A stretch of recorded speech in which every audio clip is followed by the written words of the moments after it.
ओम नमो भगवते वासुदेवाय। भागवत पुराण चतुर्थ स्कंद 16वां अध्याय। बंदी जन द्वारा महाराज पृथु की स्तुति। श्री मैत्रेय जी कहते हैं, महाराज पृथु ने जब इस प्रकार कहा तब उनके वचनामृत का आस्वादन करके सूत आदि गायक लोग बड़े प्रसन्न हुए। फिर वे मुनियों की प्रेरणा से उनकी इस प्रकार स्तुति करने लगे।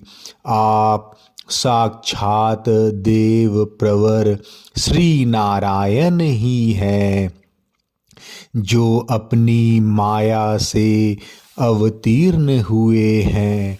हम आपकी महिमा का वर्णन करने में समर्थ नहीं हैं।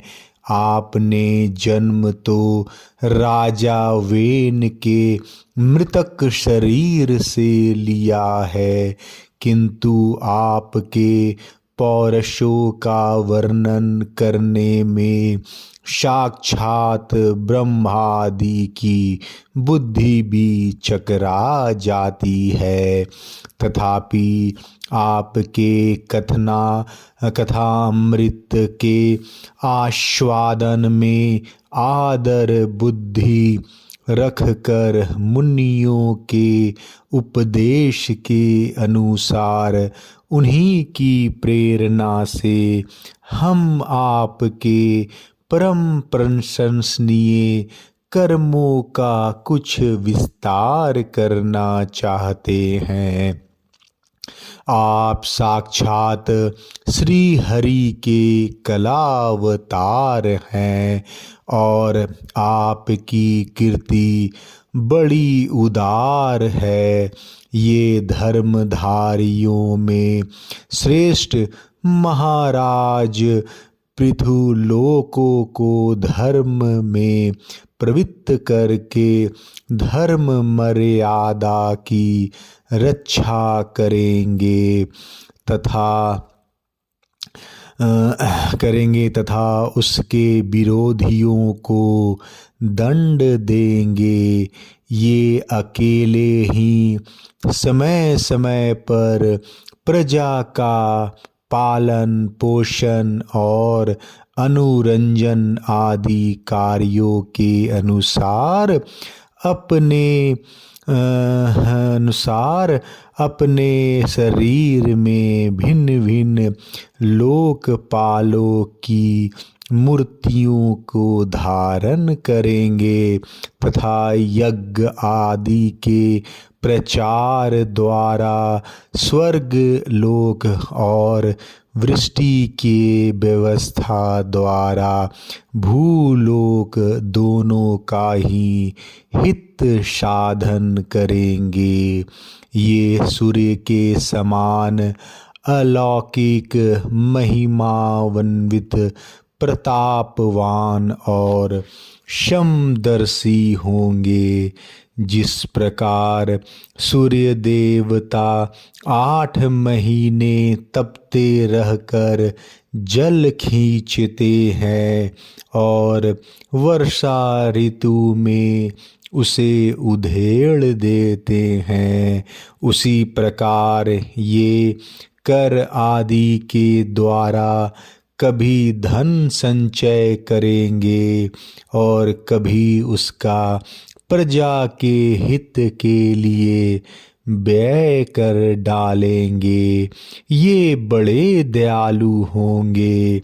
यदि कभी कोई दीन पुरुष इनके मस्तक पर पैर भी रख देगा तो भी ये पृथ्वी के समान उसके इस अनुचित व्यवहार को सदा सहन करेंगे। कभी वर्षा न होगी और प्रजा के प्राण संकट में पड़ जाएंगे तो ये राजवेशधारी श्री हरि इंद्र की भांति जल बरसाकर अनायास ही उसकी रक्षा कर लेंगे। ये अपने अमृतमय मुख चंद्र की मनोहर मुस्कान और प्रेम भरी चितवन से संपूर्ण लोकों को आनंद मग्न कर देंगे। इनकी गति को कोई समझ न सकेगा। इनके कार्य भी गुप्त होंगे तथा उन्हें संपन्न करने का ढंग भी बहुत गंभीर होगा। इनका धन सदा सुरक्षित रहेगा। ये अनंत महात्म्य और गुणों के एकमात्र आश्रय होंगे। इस प्रकार मनस्वी पृथु साक्षात वरुण के ही समान होंगे। महाराज पृथु वेन रूप अग्नि के मंथन से प्रकट हुए अग्नि के समान है। शत्रुओं के लिए ये अत्यंत दुर्धर्ष और दुस्सह होंगे। ये उनके समीप रहने पर भी सेना आदि से सुरक्षित रहने के कारण बहुत दूर रहने वाले से होंगे। शत्रु कभी इन्हें हरा न सकेंगे। जिस प्रकार प्राणियों के भीतर रहने वाला प्राण रूप सूत्रात्मा शरीर के भीतर बाहर के समस्त व्यापारों को देखते रहने पर भी उदासीन रहता है, उसी प्रकार ये गुप्तचरों के द्वारा प्राणियों के गुप्त और प्रकट सभी प्रकार के व्यापार देखते हुए भी अपनी निंदा और स्तुति आदि के प्रति उदासीनवत रहेंगे। ये धर्म मार्ग में स्थित रहकर अपने शत्रु के पुत्रों को भी दंडनीय न होने पर कोई दंड न देंगे और दंडनीय होने पर तो अपने पुत्र को भी दंड देंगे। भगवान सूर्य मानसोत्तर पर्वत तक जितने प्रदेश को अपनी किरणों से प्रकाशित करते हैं, उस संपूर्ण क्षेत्र में इनका निष्कंटक राज्य रहेगा। ये अपने कार्यों से सब लोगों को सुख पहुँचावेंगे, उनका रंजन करेंगे। इससे उन मनोरंजनात्मक व्यापारों के कारण प्रजा इन्हें राजा कहेगी। ये बड़े दृढ़ संकल्प, सत्य प्रतिज्ञ, ब्राह्मण भक्त, वृद्धों की सेवा करने वाले, शरणागत वत्सल, सब प्राणियों को मान देने वाले और दीनों पर दया करने वाले होंगे। ये पर स्त्री में माता के समान भक्ति रखेंगे, पत्नी को अपने आधे अंग के समान मानेंगे, प्रजा पर पिता के समान प्रेम रखेंगे और ब्रह्मवादियों के सेवक होंगे। दूसरे प्राणी इन्हें उतना ही चाहेंगे जितना अपने शरीर को। ये शुहदों के आनंद को बढ़ाएंगे।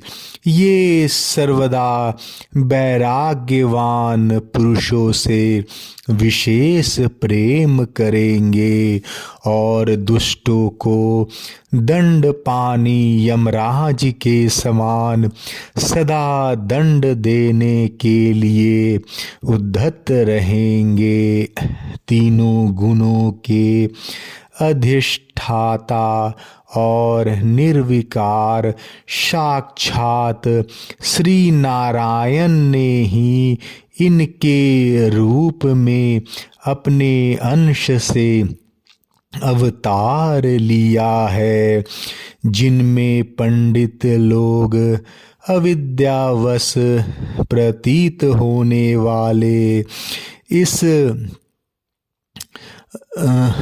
नाना तत्व को मिथ्या ही समझते हैं, ये अद्वितीय वीर और एक छत्र सम्राट होकर अकेले ही उद्याचल पर्यंत समस्त भूमंडल की रक्षा करेंगे तथा अपने जयशील रथ पर चढ़कर धनुष हाथ में लिए सूर्य के समान सर्वत्र प्रदक्षिणा करेंगे।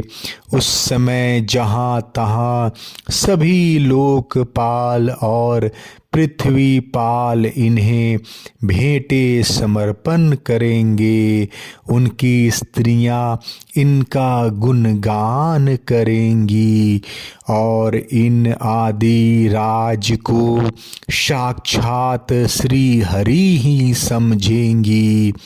ये प्रजापालक राजाधिराज होकर प्रजा के जीवन निर्वाह के लिए गो रूप धारिणी पृथ्वी का दोहन करेंगे और इंद्र के समान अपने धनुष के कोनों से बातों की बात में पर्वतों को तोड़ फोड़ कर पृथ्वी को समतल कर देंगे। रणभूमि में कोई भी इनका वेग नहीं सह सकेगा। जिस समय ये जंगल में पूंछ उठाकर विचरते हुए सिंह के समान अपने आज गव धनुष का टंकार करते हुए भूमंडल में विचरेंगे, उस समय सभी दुष्ट जन इधर उधर छिप जाएंगे। ये सरस्वती के उद्गम स्थान पर 100 अश्वमेघ यज्ञ करेंगे। तब अंतिम यज्ञानुष्ठान के समय इंद्र इनके घोड़े को हर कर ले जाएंगे। अपने महल के बगीचे में इनका एक बार भगवान सनत कुमार से भेंट होगी।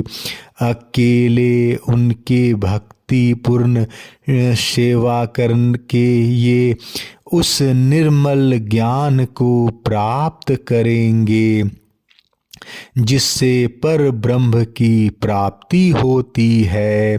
इस प्रकार जब इनके पराक्रम जनता के सामने आ जाएंगे तब ये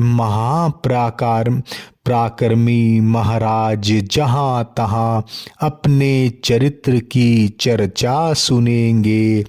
इनकी आज्ञा का विरोध कोई भी न कर सकेगा तथा ये सारी दिशाओं को जीत कर और अपने तेज से प्रजा के कलेश रूप कांटे को निकाल कर संपूर्ण भूमंडल के शासक होंगे। उस समय देवता और असुर भी इनके विपुल प्रभाव का वर्णन करेंगे।